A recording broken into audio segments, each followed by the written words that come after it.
என்ன சந்தேகம்? பிரம்மாங்கிறது சாமி. ஆமா, எல்லா உயிரையும் படைக்கிறவர். நடக்கக்கூடிய உயிர், பறக்கக்கூடிய உயிர், நீந்தக்கூடிய உயிர், ஊர்ந்து செல்லக்கூடியது அத்தனையும் படைக்கிறது உங்க அப்பா. அவர் சாமி. அவரு கருவை உருவாக்க பிண்டம் பிடிக்கும் தொழில் படைத்தவர் அப்பனுக்கு. ஆமா, அதை பிடிச்சிட்டு போகட்டும்.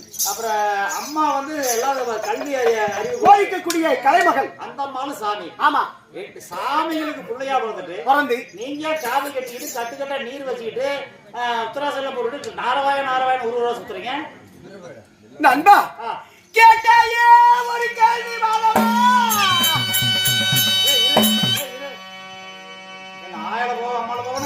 இல்லை நண்பா, நீ கேட்கக்கூடிய வார்த்தை சரியான ஒரு நியாயமான வார்த்தை.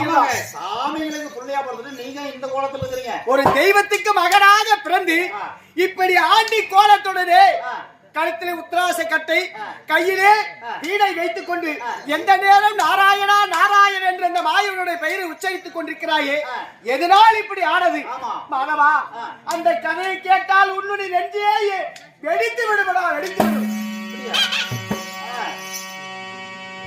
சரி, என்ன அப்படி நெஞ்சு வெடிக்குமா குஞ்சு வெடிக்குமா? மனது வெடித்து விடும்டா. அப்படி என்ன உங்களுக்கு நடந்தது? அந்த சோக கதைகள் உன்னுடைய மனதிலே போட்டு அடக்கினால் எத்தனை நாளா உள்ளத்திலே குடி இருக்கும். அப்படியா? சரி, அதனாலே மகவா, சின்ன சிறு வயதிலே நான் என்ன செய்தேன் தெரியுமா?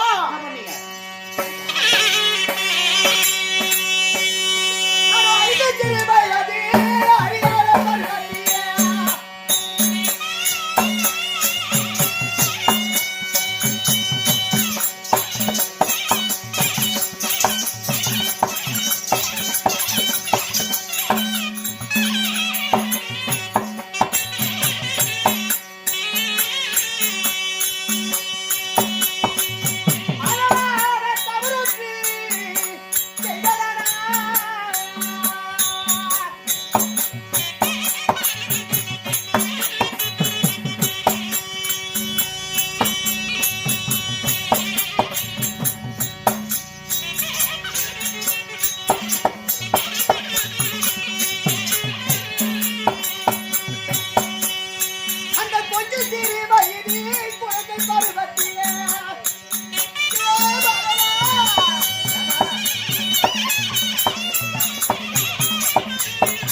என்ன செய்வது?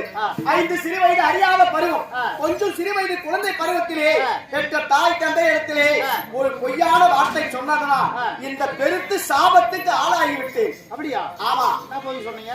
என்ன பொய் சொன்னா, தினந்தோறும் என் தாய் தந்தை மலர் பறித்து பாதத்தை படிவதோ அன்றாடு வேலை. அது நல்ல பழக்கம் தானே, பெத்தவங்களை கூப்பிடுறது. அப்படி இருக்க ஒரு நாள் இருக்கு, நந்தவனம் சென்று அங்கே ஆற்றங்கரையை குளித்து நீராடிய பிறகு பூமலர் பறிக்கலாம் என்று, அதாவது நந்தவனத்தை சென்று அங்கே என்ன அதிசயம் நடந்தது? அதாவது தேவலோகத்தில் இருக்கக்கூடிய தேவ கன்னிமார்கள் அடைபெற்றவர்கள் பூலோக மார்க்கமாக வந்து அந்த குளத்திலே பிறந்து மேடியோடு குளித்தார்கள். அங்க போய் அம்மனோட தண்ணி ஊத்திட்டாங்க. பிறந்த மேனி பிறந்த மேனின்னா அத்தை அம்மனத்தோட. ஆம். அப்படி குளித்துக் கொண்டு இருந்தனே சாட் பிள்ளை இருந்தாலும் நான் ஆண் பிள்ளை அல்லவா? ஆமா. அந்த விலை அதாவது அந்த பெண்கள் குளித்ததை சில நேரமாக பார்த்து விட்டே இருந்து விட்டேன். நீண்ட நேரமாக அதை பார்த்தோடனே இங்கிலீஷ் படம் பார்க்குற மாதிரி இருந்திருக்கும். நான் எந்த வேலைக்கு வந்தனோ அந்த வேலையை மறந்து விட்டேன். ஆனா பூ பறிக்கிறத மறந்துட்டீங்க. ஆமா. அந்த பொம்பளை அம்மனத்தோட குளிக்கும் அதுக்கு பாத்து அதை பார்த்துக் கொண்டே இருந்து விட்டேன். அது சரி. அப்படி மலர் பறிப்பு நேரமாகிவிட்டது. சூரிய பகவான் உதித்து வந்து விட்டது. திடீரென்று ஞாபகம் வந்தவுடனே ஐயோ தவறு செய்து விட்டோம், தாய் தந்தையுடைய பாவத்தை படிவது மறந்து விட்டோமே, இந்த காட்சியை பார்த்துக் கொண்டு இதை மறந்து விட்டோம் என்று சொல்லி அவசர அவசரமாக இருக்கக்கூடிய மலர்களை பறித்துக் கொண்டு ஓட்டாட்டமாக சத்திலோகம் சென்று என் தாய் தந்தை இழுத்தி பாதத்தை வடிந்தேன். பார்த்தபடி நேரத்திலே என் தந்தையார் கேட்டார், அடே சிராமணி, ஏனடா என்றும் இல்லாமலுக்கு இவ்வளவு தாமதமாக இன்று தினத்தில் வந்திருக்கிறாய், என்னடா நேர்ந்தது கேட்க, அப்பொழுது அந்த சின்னஞ்சிறு வயதிலே பெற்ற தாய் தந்தை என்று பாராமல் படிக்கு அவர் இடத்துல ஒரு பொய்யான வார்த்தை சொன்னேன். என்ன பேசுறீங்க? எப்படி? அப்பா, நந்தவனத்திலே பூமலர் எங்கேயுமே வெடிக்கவில்லை. நடந்த விஷயத்தை நீங்க சொல்லல. ஆமா, பொம்பளைங்க அம்மனத்தோட குடி தண்ணி ஊத்தி சும்மா அதே சொல்லிட்டு கூடாது. இது எப்படி பெற்றோர் இடத்தில் சொல்ல முடியுமா? சரி சரி. அதனாலே பூமலர் எங்கேயுமே கிடைக்கவில்லை.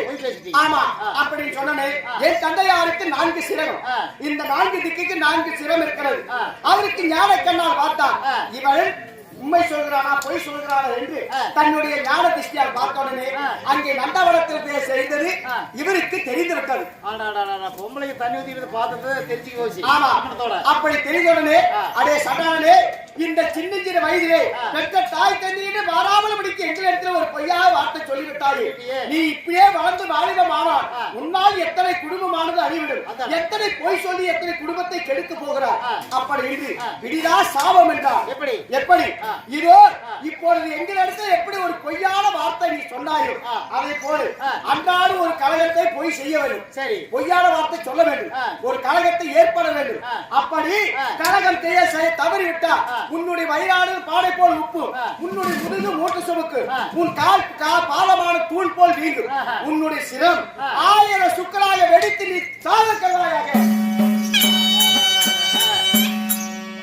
ஒரு நாளைக்காவது ஒரு கழகம் பண்ணலன்னா ஆமா, அப்பேற்பட்ட ஒரு சாபத்தை கொடுத்தோடனே என் தாயார் இடத்துல கேட்டு, அம்மா, சின்ன சின்ன குழந்தை ஒரு தவறு செய்து விட்டால் பெரியவர் மன்னிக்க கூடாதா அப்படின்னு கேட்க, அப்பொழுது என் தாயார் மறு வரத்தை கொடுத்தார். நாரதனை கழகம் ஆரம்பத்திலே கழகமாய் இருந்தாலும் தன்னுடைய முடிவிலே நன்மையில போய் முடியட்டும் அப்படி என்று என் தாயார் மறுவரத்தை கொடுத்தார். இப்படி வாங்கிவிட்டு தினந்தோறும் கழகம் இருக்கும் என நமக்கு எப்படி தெரியும்? தெரியாது. அதனாலே என் தாத்தாவாகிய பரந்தாமனும் பெரிய வீட்டுக்கார் என் பெரிய தாத்தா சிவபெருமானும் அவர் இருவரிடத்தில் சென்று அங்கே சென்றவுடனே என் தாத்தா சூடாமணி புத்தகத்தை கொடுத்தார். சரி, சிவபெருமான் என்ன கொடுத்தார்? அவர் கொட்டை கொடுத்தார். அவர் கொட்டையா? ஆமா. ஏன்னா 2 கொட்டையை கொடுத்தாரா ஒரு கொட்டையா? ஏகப்பட்ட நிறைய கொட்டை கொடுத்தாரா? இல்லையேம்மா, 2 தான் இருக்கா?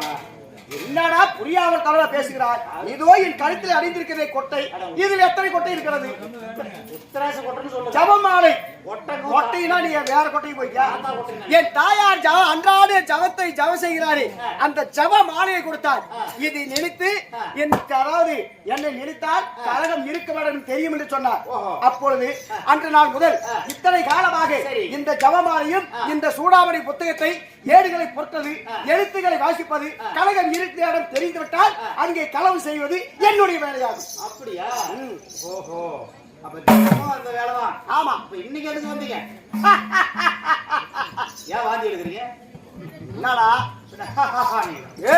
இப்ப எதுக்கு வந்தீங்கன்னு கழகம் இருக்க வேண்டும்